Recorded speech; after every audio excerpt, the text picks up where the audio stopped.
Olá, amigas, amigos, nossa saudação com votos de paz. Há pessoas que perguntam se o Espiritismo é uma doutrina cristã. Não temos dúvida. Todos os postulados espíritas estão pautados nos ensinos de Jesus. Nós vemos na questão 625 de O Livro dos Espíritos, quando Allan Kardec perguntou qual o tipo mais perfeito que Deus tem oferecido ao homem para lhe servir de guia e modelo. Resposta: Jesus. E Allan Kardec comenta que para o homem, Jesus constitui o tipo da perfeição moral a que a humanidade pode aspirar na Terra. Está conosco a querida amiga Irvênia Prada, da cidade de São Paulo, palestrante e escritora espírita. Dentre as obras publicadas por ela, nós vamos destacar a questão espiritual dos animais e a mais recente, Espiritismo, razão como método, mediunidade como laboratório, moral como objetivo. Na sequência, veremos mais um episódio do Momento Espírita, trabalho realizado pela Federação Espírita do Paraná. Olá, Irvênia, que bom podermos nos rever, mesmo que virtualmente, não é? É mesmo, Ivone. Boa noite a todos. É um prazer muito grande participar novamente do programa Espiritismo Responde, não é? E mesmo à distância, ver vocês, conversar com vocês e saber que os nossos amigos aí de Maringá e região e de outras localidades, né, podem também estar em contato com a gente através desse instrumento da informática, né, que mesmo à distância permite que a gente continue as nossas tarefas. Então, eu tenho muita gratidão pela oportunidade desse momento, da tarefa e do reencontro. E nós por você, Irvênia. Irvênia, é conhecido o fato de que na cultura judaica da época de Jesus era muito forte a figura de um Salvador. Era isso que os judeus esperavam de Jesus? Que ele cumprisse essa figura de Salvador? Olha, eu fiquei durante muito tempo questionando por que os judeus jamais aceitaram Jesus como sendo o Messias, não é? Uma vez que Jesus foi judeu, né? Ele nasceu lá na Palestina. Uma vez, conversando com a minha cunhada, uma das minhas cunhadas, que era professora de História e Geografia, Maria Laura Prada, ela me explicou. Ela disse, olha, Ivênia, na época de Jesus, a Palestina estava sob o domínio romano, não é? Então, Roma tinha vários locais de domínio, e um deles era essa parte do Oriente Médio, chamada Palestina. Então, os judeus esperavam que o Messias que viesse, né, que era o Messias prometido, ele não só cumprisse o papel de salvador do ponto de vista religioso, mas também de salvador político, como fora Moisés, porque Moisés não só ele foi um líder religioso que conduziu o povo na saída do Egito, em busca de Canaã, né, mas também ele foi um salvador político, porque ele teve essa atuação social de ser o líder que levou o povo judeu para fora do Egito, né? Então, eles esperavam por essa figura do Salvador que Jesus cumprisse esses dois papéis, o papel de Salvador religioso, mas também de Salvador político. E Jesus sempre deixou claro que ele não tinha esse papel, né? Numa oportunidade que questionam Jesus se era lícito eles pagarem para Roma os altos tributos que os judeus pagavam. Então Jesus pede uma moeda e pergunta para eles, de quem é essa fisionomia inserida na moeda? Eles falam de César. Então Jesus, de maneira muito astuta, responde essa criatura, então dai a César o que é de César, não é? E em outras passagens também ele sempre dizia, meu reino não é deste mundo. Então, como Jesus jamais ele cumpriu esse papel que os judeus esperavam de um salvador político que libertasse a Palestina do jugo de Roma, então, por isso, os judeus jamais aceitaram Jesus como a figura do Messias, né? O que é muito de se estranhar, né? Mas a razão, segundo me explicou a minha cunhada, professora de História e Geografia, a razão era essa. Que nós podemos caracterizar a figura de Jesus no contexto espiritual como nosso guia e modelo, conforme está no Livro dos Espíritos. Olha, Ivone, no livro, num dos livros básicos da codificação espírita, que é a Gênese de Kardec, no capítulo 15, existe capítulo 14 e 15, existe um texto muito, muito explicativo do status espiritual de Jesus, né? Dizendo que Jesus, enquanto encarnado aqui, ele tinha a mesma constituição orgânica dos outros homens, né?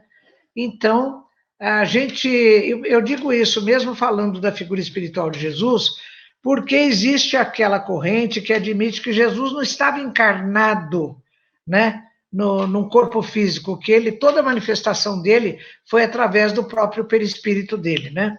É a chamada doutrina do corpo impassível de Jesus. E na Gênese de Kardec, no capítulo 15, está dito que Jesus, não, ele tinha a mesma constituição do corpo físico dos homens, então Jesus não estava aqui, do ponto de vista espiritual, aparecendo só como uma condensação do seu perispírito, ele estava encarnado, não é? Mas a grande diferença de Jesus, quando encarnado, em relação a todos nós, seres humanos, era que ele tinha o perispírito dele, para conseguir encarnar aqui, ele se valeu dos fluidos mais etéreos do nosso planeta. Mesmo assim, eu considero a dificuldade de um ser, de um espírito puro como era Jesus, encarnar-se aqui, aproveitando para alimentar o seu perispírito, os fluidos mais suaves que existiam aqui, que assim mesmo para Jesus deviam ser muito pesados, né? Agora, Jesus tinha, portanto, o perispírito dele muito leve, digamos assim. Ele tinha uma extraordinária dupla vista ou vista psíquica, que é a capacidade de conhecer o passado dos eventos, a vida pregressa das criaturas, o que estava acontecendo e o que iria acontecer. Toda a vida de Jesus é cheia de passagens em que ele revela isso, né? Essa extraordinária capacidade de penetrar temporalmente nos acontecimentos. Jesus tinha também um extraordinário poder magnético, né? Porque as curas que ele fez pela imposição das mãos e pela própria palavra, ele tinha intenso poder magnético. Então, Jesus, além de tudo, além de ter uma dupla vista extraordinária, de ter um poder magnético extraordinário, ele tinha uma vontade ativa de ajudar, né? Então, a tudo isso se somava a esse magnetismo dele, a essa extraordinária vista dupla dele, ele tinha essa vontade, esse desejo de ajudar. Então, por isso é que ele conseguiu fazer tanto aqui para nós, né, tantas curas, tanto do ponto de vista do corpo físico, quanto das chamadas curas dos males morais. Então, Jesus foi uma figura extraordinária mesmo, né? Você poderia nos lembrar algumas dessas passagens da vida de Jesus, relatadas no Novo Testamento, onde ficou evidente esta faculdade extraordinária de Jesus, a da dupla vista ou vista psíquica? Olha, tem várias passagens, né, que são extraordinárias. Por exemplo, Jesus, quando ele vai arregimentar os seus discípulos, ele caminha pela praia, então ele encontra Simão Pedro e seu irmão e ele convida para que o seguissem, né? Imediatamente eles largam suas redes e seguem Jesus. Daí a pouco ele encontra também mais outros dois, e Tiago e seu irmão, e ele também faz o convite, eles largam tudo e seguem Jesus. Então é assim, como é que Jesus sabia que aqueles dois e depois aqueles outros dois iriam segui-lo, né? Porque ele já sabia que eles estavam comprometidos com esse processo reencarnatório, né? Porque ele já sabia, ele já tinha noção disso. Não é que ele saiu pela praia convidando um, convidando o outro, e um foi, outro não foi. Não, ele foi especificamente convidar aquelas criaturas que imediatamente deixaram a sua rede de pescador e seguiram Jesus, né? Então, esses dois episódios revelam bem essa dupla vista de Jesus. Outra coisa também que revela essa extraordinária capacidade de penetração psíquica, de conhecer o passado, o futuro, e o que ele está vendo, o que não está vendo. Certa feita ele estava entrando em Jerusalém e ele, nas portas da cidade, ele diz para dois dos seus discípulos: ide a essa cidade e lá encontrareis uma jumenta e o seu jumentinho. Desamarrai-os e trazei-mos, porque eu vou precisar dela, né? Então Jesus não estava vendo a jumenta amarrada em lugar nenhum, né? Mas ele sabia que ela estava lá porque ele enxergava a distância pela sua vista psíquica. Então tem várias passagens que Jesus, nos relatos bíblicos, né, nos relatos do Novo Testamento, que atestam essa extraordinária vista dupla de Jesus, né? Muitas outras coisas, né, Ivone? Por exemplo, quando ele fala para Pedro, ele diz para Pedro, porque Pedro está conversando com ele, dizendo o amor que ele sente por Jesus, mas Jesus diz, mas mesmo assim, antes que o galo cante, me trairás 3 vezes, né? Ele conhecia o futuro. E mesmo em relação à traição de Judas, ele estava reunido com seus apóstolos, né, comendo, e ele diz assim, aquele que me trairá está muito perto, está perto, está por perto, né? Então, ele já sabia, ele enxergava de longe o que iria acontecer. O que tinha acontecido, o que iria acontecer, então, essa extraordinária vista dupla de Jesus fazia com que ele tivesse esse conhecimento, que era além do tempo e era além do espaço, né? Então, a extraordinária vista dupla ou vista psíquica de Jesus. Quanto ao imenso magnetismo de Jesus, e mesmo quanto a de sua autoridade moral, em que acontecimentos essas suas características se evidenciaram? Olha, no intenso magnetismo de Jesus, especialmente as curas do corpo físico, né? Porque, por exemplo, tem passagens maravilhosas.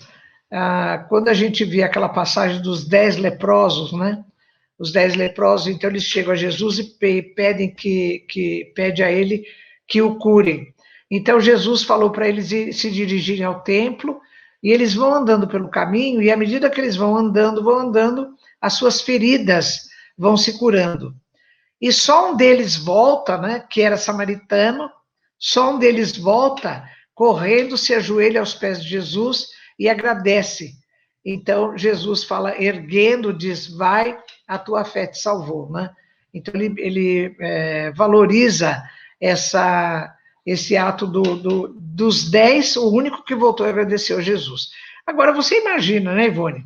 10 leprosos com feridas, com o corpo todo ainda com aquelas camadas de secreção, com odor, né, desagradável, e de repente serem curados em poucos minutos, né? Serem libertados, livres em poucos minutos. Só o intenso magnetismo é que poderia fazer essa transformação no corpo físico das pessoas, né? Também cegos, né? Quantos ele curou? Até tem aquela passagem que é interessante de um moço que nasceu cego. Então os discípulos vêm vindo e quando chegam perguntam a Jesus, quem pecou? Foi ele ou foram seus pais? Né? Então essa passagem, muito embora Jesus não interfira curando o moço, mas ela revela essa coisa do conceito de reencarnação, Porque quando os discípulos perguntam, foi ele ou foram os pais que pecaram? Como teria sido ele se ele nasceu cego? Então, ele teria pecado antes de nascer, né? Então, só seria possível através do processo reencarnatório. Mas quantos, né, Ivone? Curou leprosos, curou paralíticos, o paralítico da piscina, a mulher que sangrava há 12 anos, né? Esse magnetismo de Jesus, ele é tão intenso que nessa passagem da mulher que sangrava há 12 anos, que alguns chamam de mulher hemorroísa, né? Jesus está de costas para ela, e ela chega, ela vem meio assim agachada, vencendo a multidão, e ela toca nas vestes de Jesus. E Jesus então diz aos discípulos que estão com ele, quem me tocou? Porque eu senti sair de mim uma virtude. Então você veja bem, o que era isso? Era o magnetismo de Jesus, ectoplasma dele, não é? Que assim que ela tocou as vestes dele, ele sentiu, e ele diz, senti sair de mim uma virtude. Ou seja, sentiu sair alguma coisa, né? Que hoje nós interpretamos como sendo ectoplasma, magnetismo de Jesus. E a condição moral de Jesus, Ivone, então ela é extraordinária, né? Porque é o caso dos possessos, dos possuídos, né? Então, o caso daquele menino, daquele moço, que o pai chega e pede a Jesus que o salve, porque ele diz, o Espírito às vezes joga o meu filho na água, às vezes no fogo. Então, ele conta para Jesus, o pai conta para Jesus, que ele já tinha recorrido aos discípulos, mas que os discípulos não o puderam curar. E Jesus ainda fala, ó, gente incrédula, né? Dirigindo seus discípulos. Então, ele com a sua autoridade moral, ele faz com que os espíritos se afastem, né? E o moço fica curado. Então, é através da autoridade moral de Jesus. E também tem uma outra passagem, quando Jesus vai à sinagoga, e tem um rapaz lá que começa a ofender Jesus, a criticar Jesus, a falar palavras irônicas para Jesus, e Jesus percebe que não é ele, que é um espírito que está atuando nele, né? Então Jesus, com a sua autoridade moral, ele fala, sai dele e não mais entra aí, né? Então você imagina que a autoridade moral de Jesus falou, sai dele, imediatamente o espírito tinha que obedecer, e pela autoridade moral de Jesus tinha que procurar outros caminhos, né? Então, essas características da figura espiritual de Jesus, a vista dupla que era extraordinária, o seu magnetismo que era intenso, a sua autoridade moral, né? Então, ele tinha todas as condições, como disseram os espíritos, né? De representar o nosso guia e modelo, como sendo o mais perfeito modelo de perfeição moral que esteve encarnado aqui no nosso planeta. Realmente, Jesus é o nosso guia e modelo. E, para isso, é muito importante que a gente conheça o seu evangelho, os seus ensinamentos, não é, Irvênia? Mas o nosso tempo já terminou e nós somos muito grata a você por todas essas reflexões que você nos proporcionou, Irvênia. Muito obrigada, Ivone, eu que agradeço, viu? A oportunidade de estar aí com vocês no programa e também de encontrá-los, né? De ver vocês, de falar com vocês. Agradeço muito essa oportunidade, viu? Agradeço mesmo. Agora nós vamos ver a mensagem do Momento Espírita, que, como muitas outras, podem ser encontradas no site momento.com.br. Desejamos a todos muita paz.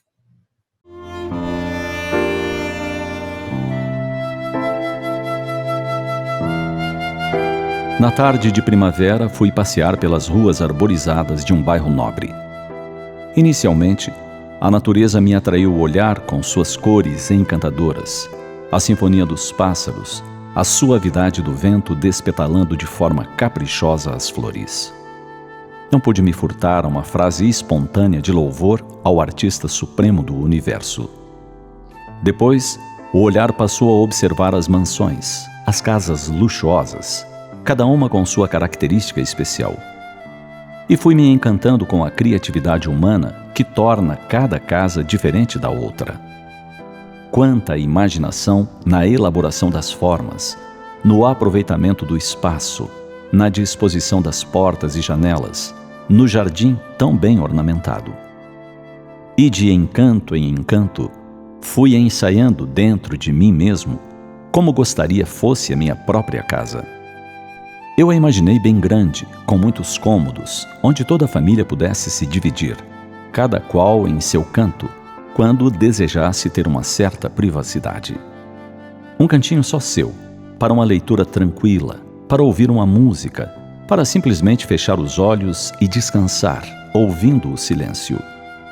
Também que tivesse uma sala muito ampla, onde todos pudessem se reunir para os momentos de encontros.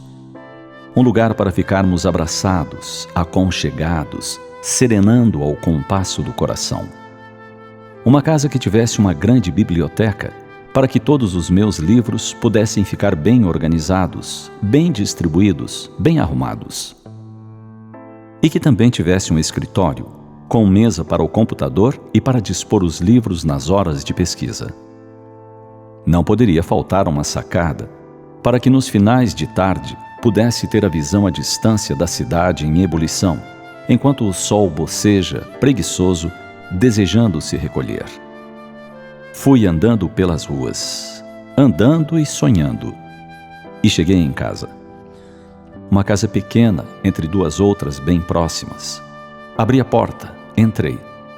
A sala pequena me recebeu, e fui ao quarto, em que se distribuem entre as paredes a cama, a mesa de trabalho, o armário de roupas, os livros empilhados pelo chão sobre a mesa.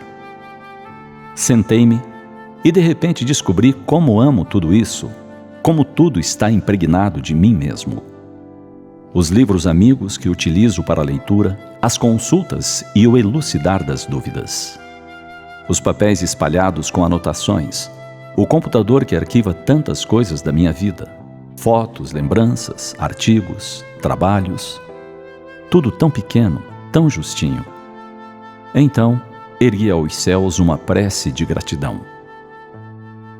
Gratidão pela casa que tenho, por essas paredes que me protegem da intempérie, da chuva, dos ventos, do sol. Agradeci ter tantos livros que se espalham por todos os locais possíveis e impossíveis. Meus tesouros de cultura, meus amigos de tantos anos. Agradeci pelo lar que é meu cantinho de céu, com as crianças chegando bulhentas, a família se encontrando para as refeições na minúscula cozinha, todos falando ao mesmo tempo, numa ânsia de contar as novidades do dia. Esse lar impregnado de vibrações de carinho, de ternura, onde quando um se ausenta, se sente falta, muita falta. Agradeci a Deus por tudo isso, pela vida que tenho, por tudo que conquistei com meu trabalho perseverante, pelos dias vividos, pelo que sou. Os sonhos? Continuarei sonhando, sem, no entanto, deixar de usufruir toda a felicidade que me é possível neste cantinho de chão.